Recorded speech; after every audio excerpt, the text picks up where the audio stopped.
नमस्कार शेतकरी मित्रांनो, आज सोमवार 16 मार्च 2026। शेतकरी मित्रांनो, आज करमाळा या ठिकाणी काळ्या तुरीला 8,500 रुपयाचा दर मिळालेला आहे। पण संपूर्ण महाराष्ट्रात तुरीला काय मिळत आहे बाजारभाव पहा चॅनलच्या माध्यमातून। पण विनंती आहे की चॅनलला सबस्क्राईब केलं नसेल तर सबस्क्राईब करा, जेणेकरून असे दररोजचे बाजारभावाचे व्हिडिओ आपल्याला पाहायला मिळतील।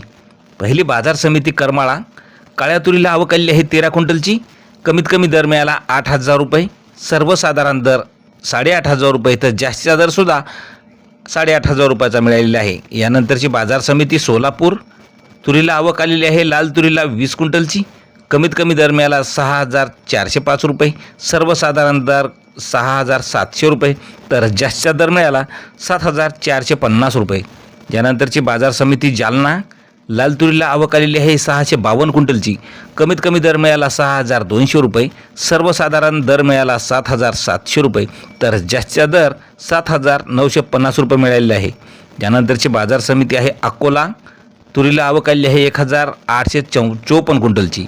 कमीत कमी दर मिळाला 7,200 रुपये, सर्वसाधारण दर मिळाला 7,750 रुपये, तर जास्तीचा दर मिळाला 7,990 रुपयाचा। मित्रांनो, यानंतरची बाजार समिती अमरावती, तुरीला आवक आलेली आहे 8,274 क्विंटलची। कमीत कमी दर मिळाला 7,450 रुपये, सर्वसाधारण दर 7,724 रुपये, तर जास्तीचा दर मिळाला 7,998 रुपये। त्यानंतरची बाजार समिती आहे आरवी, लाल तुरीला आवक आलेली आहे 500 क्विंटलची। कमीत कमी दर मिळाला 5,300 रुपये, सर्वसाधारण दर 7,250 रुपये, तर जास्तीचा दर मिळाला 7,550 रुपये। यानंतरची बाजार समिती आहे हिंगणघाट, लाल तुरीला आवक आलेली आहे 4,215 क्विंटलची।